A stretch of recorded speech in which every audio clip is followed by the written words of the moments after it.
Livro de Atos dos Apóstolos, capítulo de número 1, apenas o versículo de número 3. Enquanto os irmãos localizam, quero louvar a Deus pela vida do pastor Marcos, pastor Ulisses. Deus vos abençoe. Também pela vida do nosso pastor presidente. Deus continue abençoando o pastor Carlos, toda a sua família.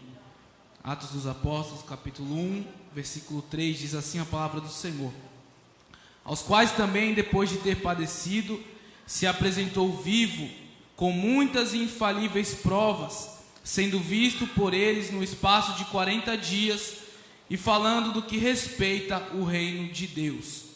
Meus irmãos, palavra conhecida, sabemos que Cristo, ele veio até esta terra com um plano, e este único plano de trazer a salvação para a humanidade, trazer a salvação para as nossas vidas. Ou seja, Cristo foi enviado sabendo que iria padecer, que iria sofrer, que iria chegar até a cruz do Calvário. Ele nunca titubeou, nunca pensou em retroceder. Ele sempre foi até o final, olhando por mim e olhando por nós até aquela cruz. Todavia, Jesus, ele passou algumas dificuldades. Jesus passou alguns desafios ali no período da crucificação. E é sobre esses que eu quero discorrer com você nessa noite. A palavra vai dizer no capítulo 15 de Marcos, que começa-se ali o plano da crucificação, o plano da morte de Jesus. Tudo aquilo começou com o povo escolhendo, o povo ali elegendo alguém para ser crucificado. A crucificação, como alguns sabem, era para os ladrões, para os malfeitores da época. Não era qualquer um que iria até a cruz do Calvário. Eram os ladrões, aqueles que causavam problemas ali no meio da vizinhança, aqueles que roubavam, aqueles que causavam alguns crimes. Todavia, Jesus Cristo chegou até aquele momento sem nenhum pecado. Jesus chegou até aquele momento sem nenhuma culpa. Porém, Jesus estava ali para ser julgado ao lado do maior criminoso da época, que era Barrabás. Ali o povo teria que escolher: crucifica Cristo ou crucifica Barrabás. O primeiro pedido do povo, que foi contrário a Jesus, e o primeiro desafio de Jesus, eu abro parênteses para imaginar Jesus sem pecado, Jesus sem culpa, Jesus sem nada ao que acusarem ele. Ele estava ali diante do maior criminoso. Eu posso imaginar Jesus pensando: de que maneira eles vão eleger?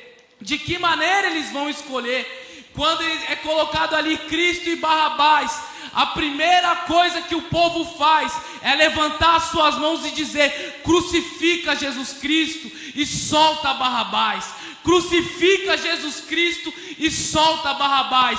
Jesus chegou até aquele momento sem nenhum pecado. Hebreus capítulo 7, versículo 26 vai dizer que Jesus, ele era santo, que Jesus, ele era inocente, que Jesus, ele era imaculado e separado dos pecadores. Isso não sou eu que estou dizendo, isso não foi humano que disse, é a palavra do Senhor que diz que Jesus era separado dos pecadores. Todavia, ele foi julgado como um dos maiores pecadores da época. O primeiro desafio que Jesus enfrentou foi esse: sem nenhum pecado, sem nenhuma mancha, foi julgado como o maior criminoso. Todavia, Jesus sabia que esse era só o início do plano da salvação. Jesus sabia que esse era apenas o primeiro desafio que iria separar ele do objetivo, que era a cruz do Calvário. E ele não poderia retroceder diante desse desafio. O segundo desafio que Jesus encontra é a multidão. Após ele chegar até a cruz do Calvário, Jesus já está crucificado, Jesus já está ferido, Jesus já está com as marcas no seu corpo, o sangue ali escorrendo no seu corpo. A palavra diz que, estando ele na cruz, passavam alguns soldados, passavam algumas pessoas da época gritando e dizendo: Jesus, se tu és o Filho de Deus, salva-te a ti mesmo. O povo de todas as maneiras queria desviar o objetivo de Cristo. O povo de todas as maneiras queria impedir que Cristo cumprisse o seu objetivo que ele veio para a terra. Sabemos que no Evangelho de João, capítulo 3, versículo 16 diz que Deus deu o seu único Filho por amor a nós. Deus entregou Jesus Cristo de presente para nós, porque se Jesus Cristo não viesse à terra, nós ainda éramos escravos do pecado, mas Jesus nos trouxe a vida, quebrou o véu, quebrou a barreira que nos separava do Senhor, e hoje nós temos livre acesso ao trono do Senhor. Só que tudo isso teve esses desafios para Jesus enfrentar. Quando o povo passava dizendo: Jesus, se tu és o Filho de Deus, salva-te a ti mesmo. Jesus não teria que se salvar, porque como nós falamos em Hebreus, Jesus era o Cordeiro Imaculado. Só pecador precisa ser salvo, só pecador precisava de salvação. Seria contraditório Jesus salvar ele mesmo, porque ele não tinha pecado, ele não tinha mancha, ele não tinha culpa. Jesus era santo e não precisava ser salvo por ninguém. Quem precisava de salvação éramos nós, quem precisava ser redimido éramos nós. E a palavra diz que ele veio como servo e os seus não o reconheceram. Ele veio para servir, e os seus que receberam ele de presente eram aqueles que humilhavam, eram aqueles que blasfemavam, eram os mesmos que gritaram: solta Barrabás. E muitas das vezes, quantos de nós, em muitas atitudes, em muitas escolhas, nós não optamos por Barrabás. Eu quero dizer para você entender, quando eu falo optar por Barrabás, é trair o que Cristo fez, é esquecer o que Cristo era, porque mesmo Cristo sendo santo, mesmo Cristo sendo irrepreensível, teve uma multidão aplaudindo Barrabás. Cuidado, irmão, cuidado para não ir junto com a multidão. Cuidado para não ir junto com aqueles que pedem para soltar Barrabás. Dizem que amam Cristo, vivem os milagres do lado de Cristo, mas na primeira oportunidade que tem, clama por soltar Barrabás. Soltando ou não soltando Barrabás, Cristo continuava sendo santo, Cristo continuava sendo irrepreensível, Cristo continuava sendo o Filho de Deus que tiraria o pecado do mundo. Esse era o segundo pedido. O terceiro pedido era o povo tentando fazer ele desistir. O terceiro pedido que o povo fazia é: Jesus, desça dessa cruz. Jesus, desce daí. Se tu és o Filho de Deus, desce. Se tu tem poder sobre a terra, sobre os céus, não é o madeiro que vai te segurar aí. Para os homens daquela época, a cruz era um sinônimo de castigo. A cruz era sinônimo de punição, de vergonha. Mas para Cristo, que era 100% homem, 100% espírito, para Cristo, a cruz era o propósito da salvação. A cruz era o plano de salvação. A cruz era aquilo que aproximaria a humanidade do Pai que estava nos céus. A cruz era o propósito que aproximava a minha vida, a sua vida, do trono do Senhor. Se não fosse a cruz do Calvário, se não fosse o sacrifício de Cristo, nós não teríamos acesso ao trono do Senhor. Mas quando o véu foi rasgado de cima a baixo, era Cristo dizendo: agora vocês podem ter contato direto com o meu Pai que está no céu. Era o plano da salvação sendo colocado em prática. Todavia, enquanto tinha um povo que gritava: desça da cruz.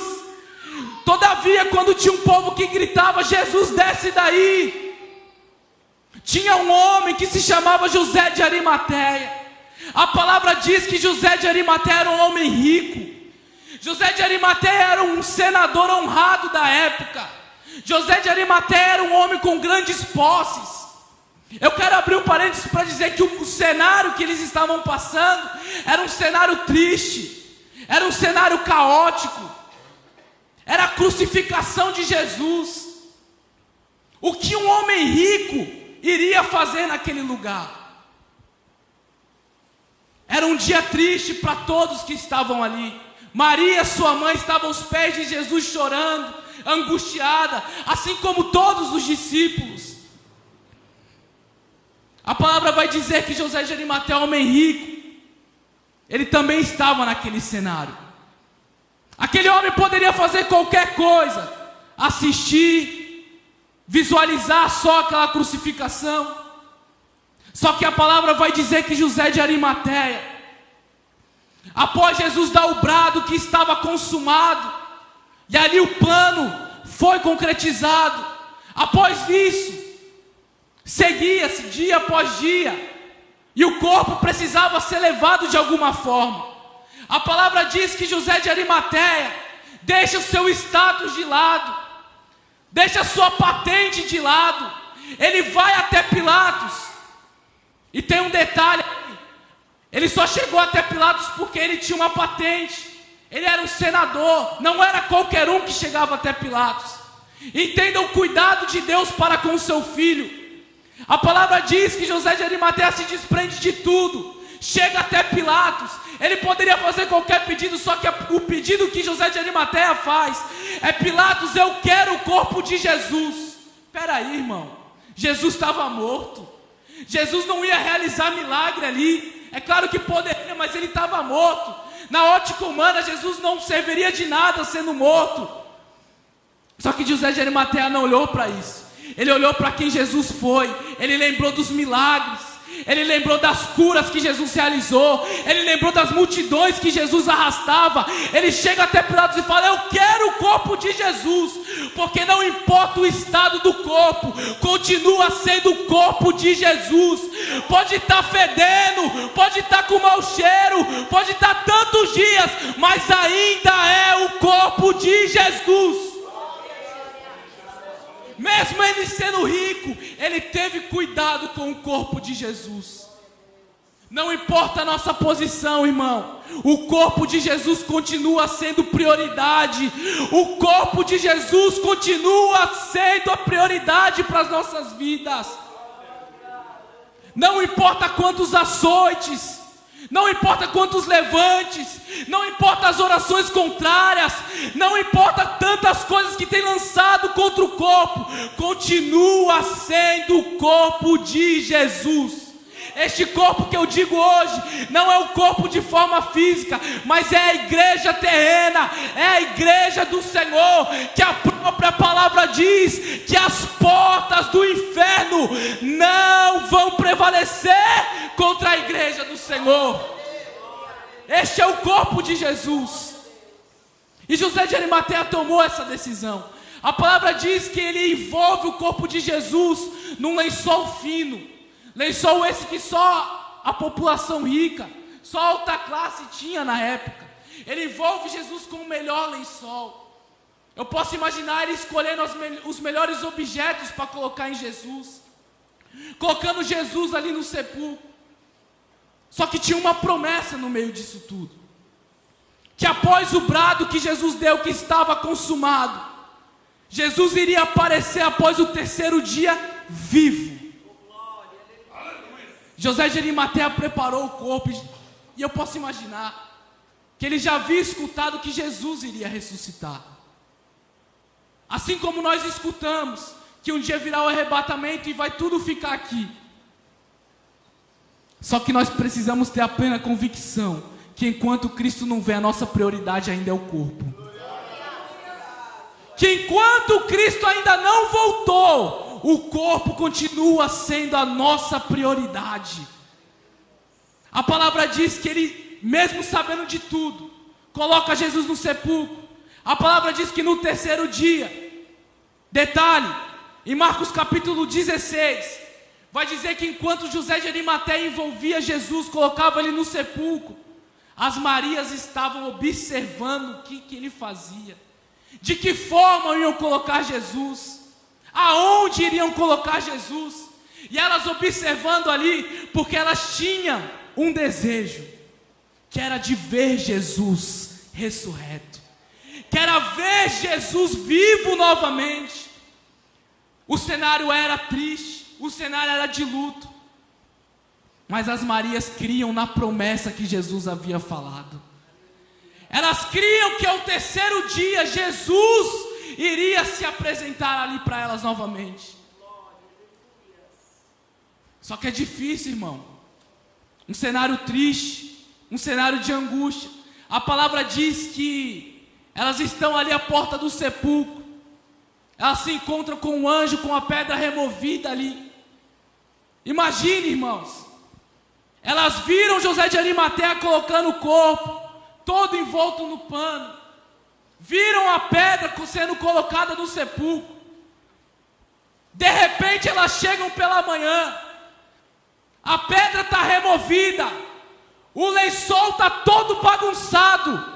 E está o anjo na pedra esperando por elas. E eu fico imaginando Maria, irmãos, que viu Jesus, que viveu com ele.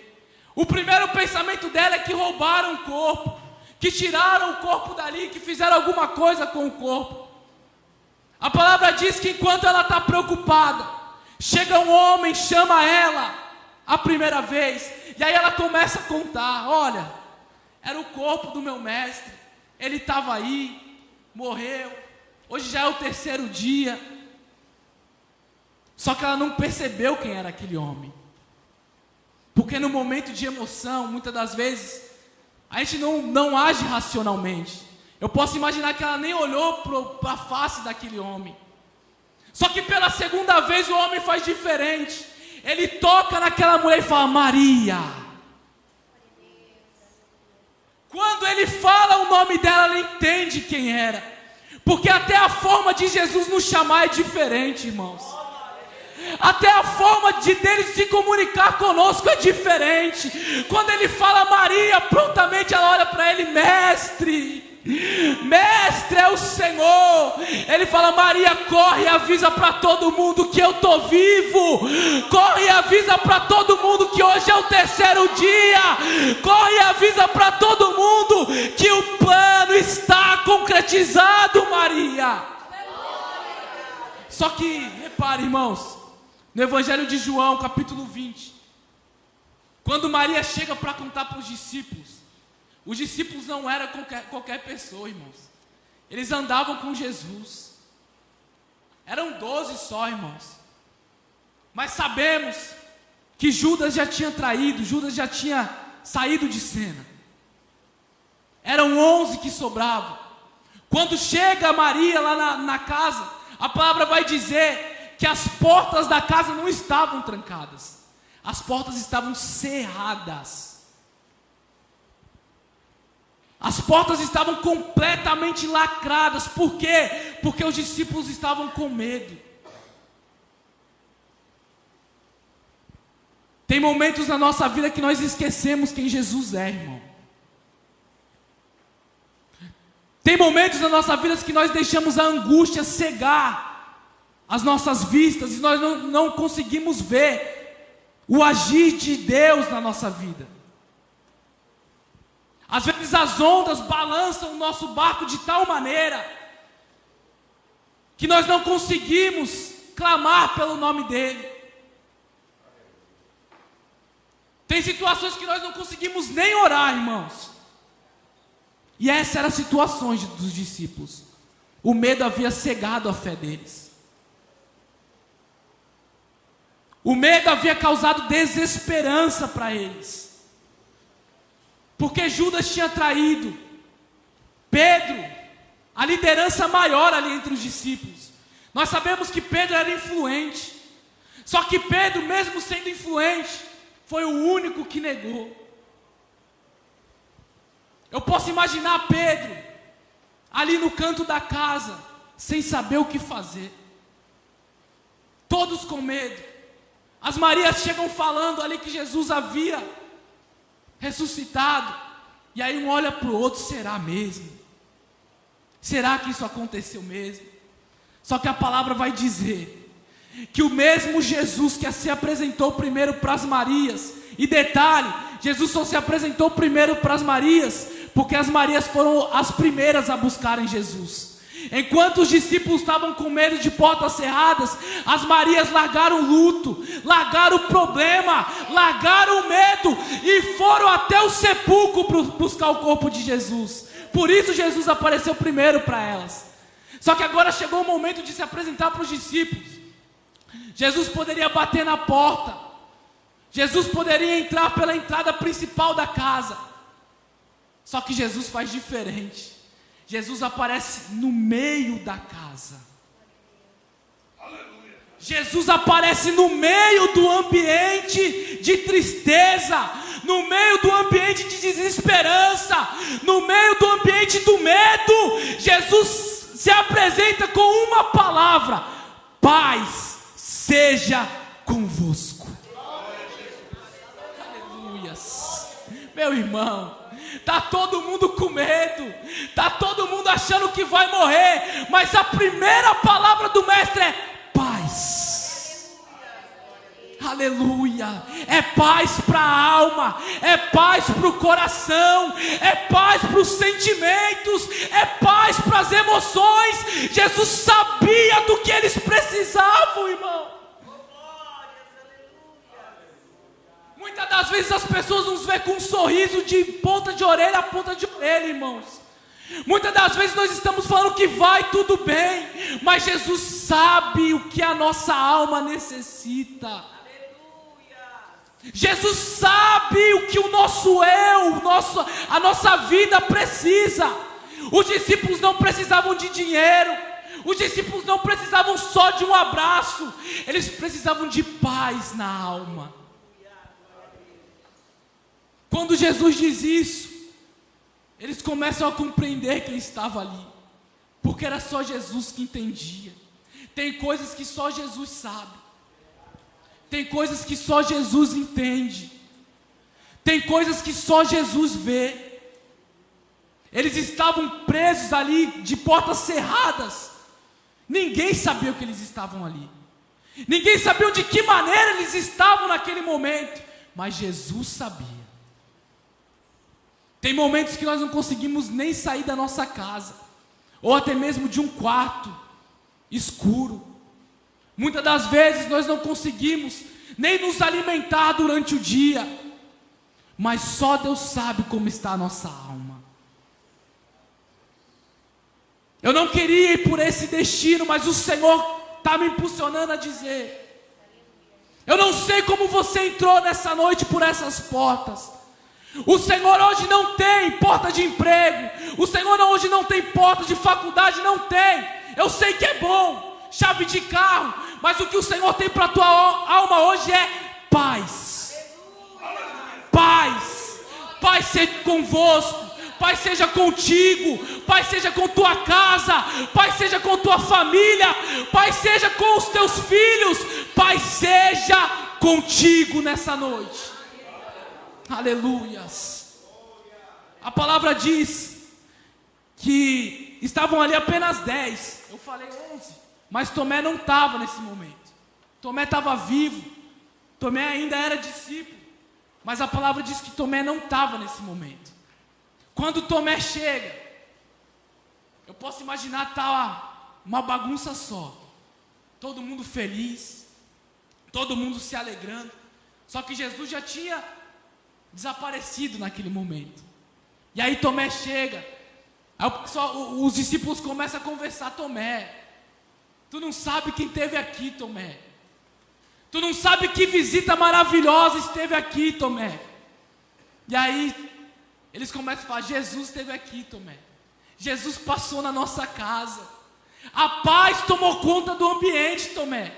Aí eu imagino Tomé: meu irmão, eu vi Jesus sendo crucificado, eu vi Jesus sendo chicoteado, eu vi lá quando colocaram ele no sepulcro, não é possível.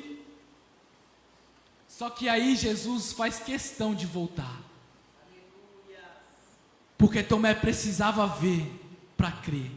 Só que a palavra diz: bem-aventurados somos nós, que não vimos, mas nós cremos que Ele vive. Bem-aventurados somos nós que não precisou de corpo físico, que não precisou os nossos olhos contemplarem, os meus olhos não contemplou, mas eu sinto a presença dEle aqui. A palavra diz que é necessário se apresentar novamente da mesma maneira. Pai seja convosco. Só que agora o tratamento não era com todos, era com Tomé. Ele chega até Tomé, mostra as mãos, mostra os pés, e aí Tomé começa a reconhecer que ele era Jesus. O texto onde nós lemos, Atos capítulo 1, no versículo 3, a palavra diz que Jesus, após a ressurreição, ele passou 40 dias, e esses 40 dias foi para cumprir tudo isso que nós estamos pregando nessa noite.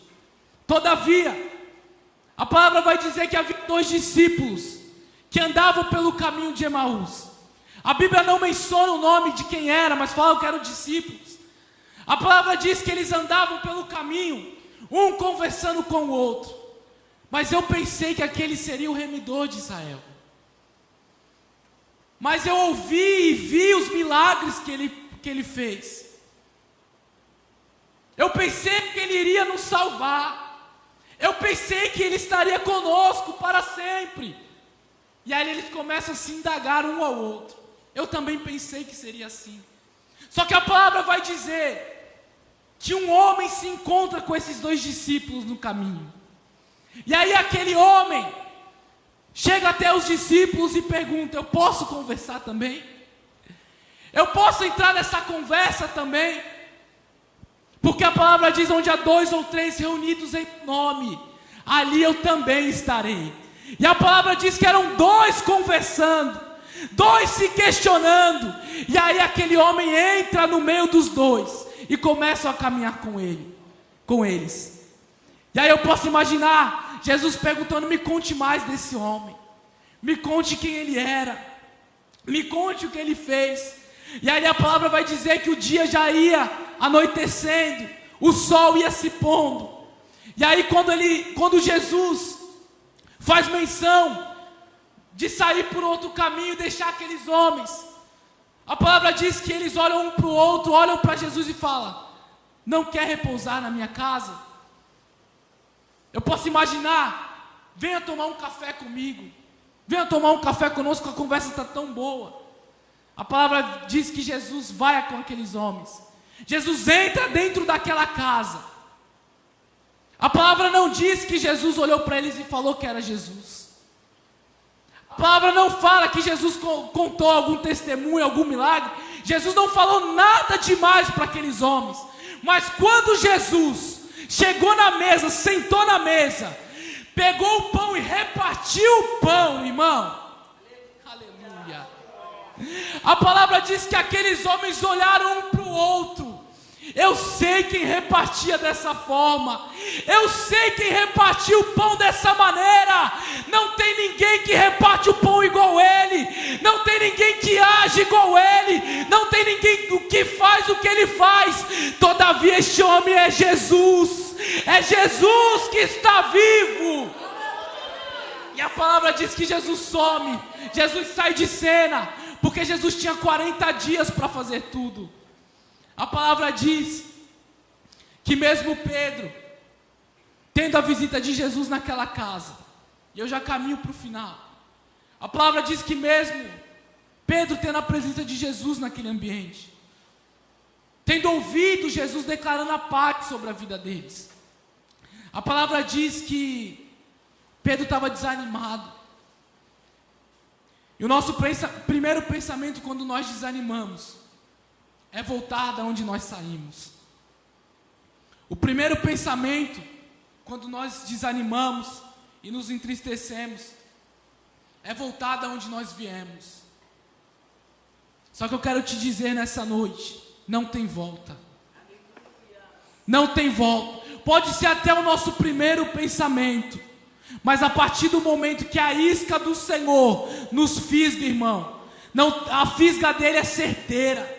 A fisga dele é só de uma vez. Você pode relutar, Você pode brigar contigo mesmo, porque o maior inimigo não é o diabo, o maior inimigo não é o inferno, o maior inimigo somos nós mesmos.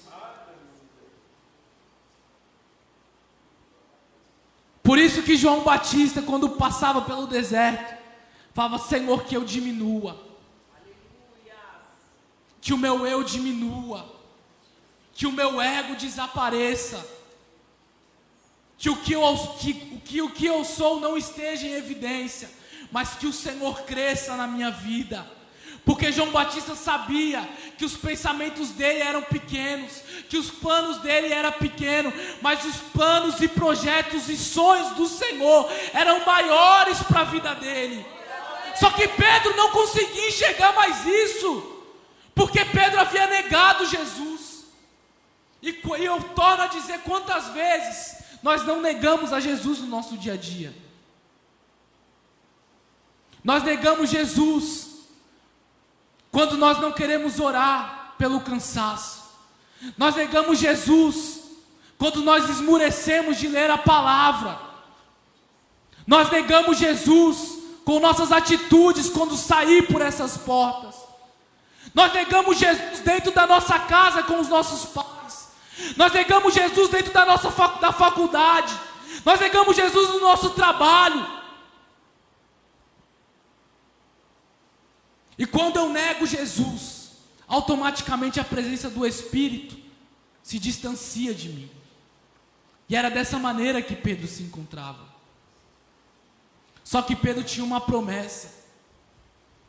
Quando Pedro ele faz a pior pesca da sua vida, quando Pedro se encontra na maior vergonha da sua vida, que diz a palavra, que ele pesca toda a madrugada e não pesca, tenta pescar a madrugada toda e não pesca nada. Pedro sai daquele mar envergonhado. Mas quando ele faz a maior pesca da sua vida, Jesus olha para ele e fala: Pedro, eu não te chamei para pescar peixe. Eu faço de você, Pedro, pescador de homens.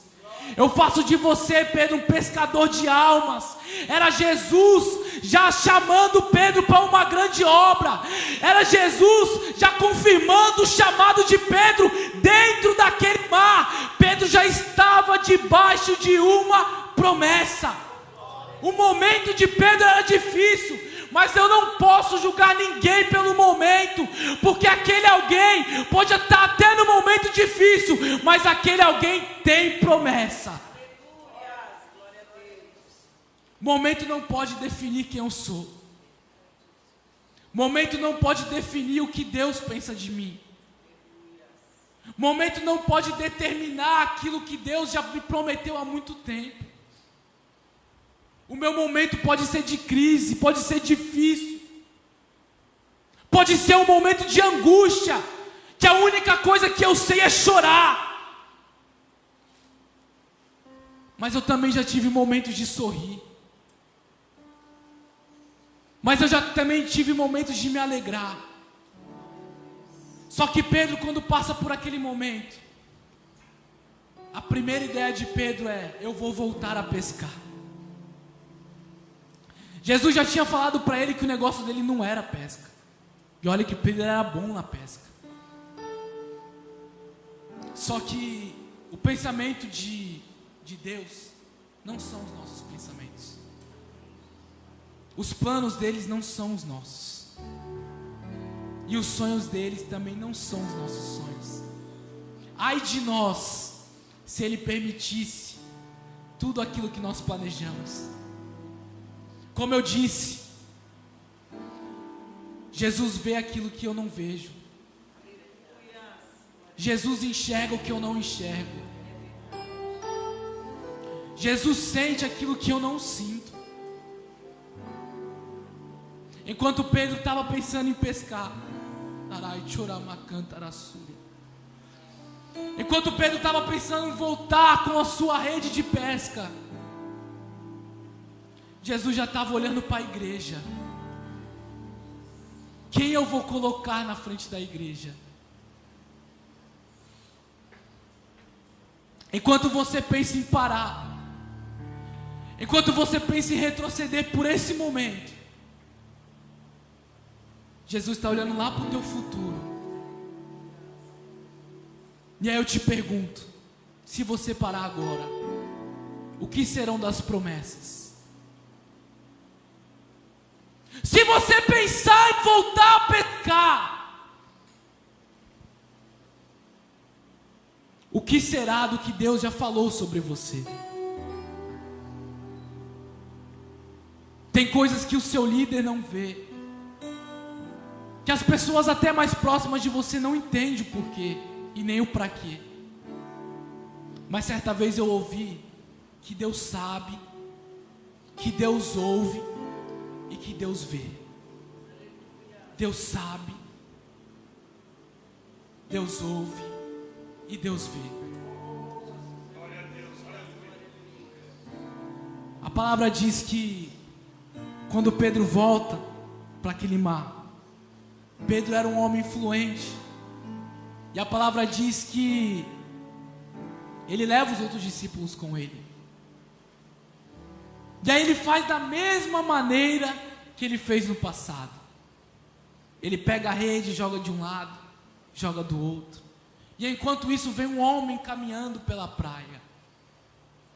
E eu posso imaginar Jesus olhando de longe, pensando, eu já vi essa cena. Eu sabia que Pedro iria voltar. Eu sabia que Pedro iria retroceder. Por isso eu vim encontrar com ele. O Senhor marcou um encontro contigo nessa noite. O Senhor marcou um encontro com a tua alma nessa noite. Porque Ele sabe o tamanho da dor que você tem enfrentado. Pedro tinha voltado para pescar, mas a angústia dentro da alma dele ainda gritava bem alto: Pedro, não é isso que eu tenho para você. Porque eu posso até voltar, mas o Espírito Santo, que é o meu consolador, começa a gritar dentro da minha alma: não é isso que eu tenho para você. A palavra diz que ele joga de um lado, joga do outro, e nada acontece. Só que quando Jesus aparece, Jesus faz da mesma maneira, joga do outro lado. E aí eles pescam os peixes. Mas enquanto eles estão pescando, Jesus já tem pão e peixe na brasa. É aquela situação, irmãos, quando nós pensamos que vai ser na força do nosso braço que nós vamos prosseguir, quando nós pensamos que vai ser do nosso jeito que nós vamos prosseguir, nós estamos lá pescando, nós estamos lá jogando a rede, onde Jesus falou que já era para ter saído. Jesus até permite nós pescarmos, mas Ele tem pão e peixe preparado. O pão e peixe era só simbólico, irmão, porque o que Ele queria mesmo era um diálogo com Pedro. Ele precisava de um diálogo com Pedro. Ele precisava conversar com Pedro, olho a olho, face a face. Porque se Pedro foi homem para escutar a promessa, porque se Pedro foi homem para escutar que ele não seria pescador de peixes e sim de homens, ele também teria que ser homem para escutar a correção de Jesus. Só que Jesus, ele é tão categórico no que ele faz. A palavra diz que quando Pedro chega na margem ali na areia, eu posso imaginar Jesus chamando: Pedro, senta aqui, vamos conversar. Agora sou eu e você. Jesus olha no olho de Pedro e fala: Pedro, tu me amas? Espera aí, irmão. Pedro tinha acabado de negar ele. Pedro tinha acabado de falar que não conhecia ele. Pedro tinha acabado de falar que não conhecia quem tinha tirado ele da onde ele estava. Pedro tinha acabado de falar que não conhecia o homem que tinha mudado a sua história. A história de Pedro estava mudada, irmãos. Só que Jesus sabia que quando ele negou, foi pela impulsão do medo que causou dentro da alma dele. Jesus sabia que ele não tinha errado. Jesus nunca errou quando falou sobre você. Jesus nunca errou quando falou sobre as promessas que ele te fez. A palavra diz que ele não é homem para que minta, e nem filho do homem para que se arrependa. A palavra diz que Jesus pergunta pela segunda vez: Pedro, tu me amas? Só que na terceira vez, Jesus pergunta a mesma coisa e Pedro responde diferente: Pedro, tu me amas? Aí Pedro olha para Jesus: Jesus, tu sabes de todas as coisas. Jesus, tu sabes de tudo o que aconteceu. Tu sabes que eu estou destruído por dentro, Jesus. Tu sabes que minha alma está chorando, Jesus. Tu sabes que o que aconteceu lá naquela fogueira lá atrás deslacerou a minha alma. Tu sabes. Só que olha que detalhe categórico que Jesus faz. A mesma fogueira que envergonhou, Jesus faz outra fogueira para renovar a promessa. A mesma fogueira que te envergonhou lá atrás, que causou feridas na tua alma, Jesus já preparou outra para renovar e te dizer que você continua sendo importante para Ele, para renovar e te dizer que você continua sendo importante para a obra dEle, para renovar e continuar dizendo que a promessa permanece de pé. Foram 3 vezes que ele negou, e 3 vezes que Jesus renovou a promessa sobre a vida dele.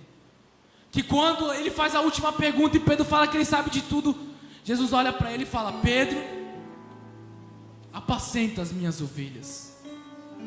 Eu não te chamei para pescar, eu te chamei para cuidar de um rebanho. Eu te chamei para cuidar da minha igreja. Porque o brado eu já dei na cruz do Calvário. Agora vocês precisam continuar. Eu sei, Pedro, que vai ter feridas. Eu sei que vai ter marcas. Eu sei que vai doer. Mas vocês precisam continuar. Ficai, porém, em Jerusalém, até que do alto sejais revestidos de poder. Não é hora de parar.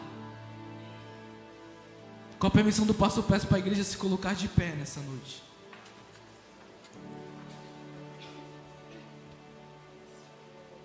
Eu quero orar pela sua vida. Aí no seu lugar, coloque a mão no seu coração. Nós vamos orar e você sabe como você entrou aqui. Mas eu também acredito e sei o Deus que eu sirvo, e que é um Deus que renova vidas, renova promessas, renova histórias e renova sonhos. Querido Jesus, Senhor, nós pregamos a Tua palavra. Senhor, obrigado, Senhor, por ter falado conosco nessa noite. Senhor Deus, que o Senhor não venha, Senhor amado, somente, Senhor Jesus Cristo, inflar, Senhor, o nosso ego, as nossas vidas, porque nós cremos e acreditamos, Senhor, e sabemos que somos dependentes do Senhor, dependentes da Tua graça, da Tua misericórdia, dependentes do Teu favor, Senhor. Pai, vai renovando, Senhor, as vidas, vai renovando os projetos, os sonhos, Senhor, com cada um, Senhor, que adentrou por essas portas, aquelas vidas que têm nos assistido, Senhor, pela transmissão, que o Senhor venha fazer morada e guarida em cada coração.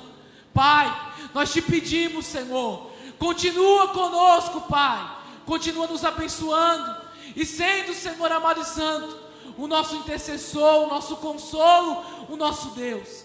Assim nós oramos com a certeza da vitória, Senhor, em o nome de Jesus. Amém.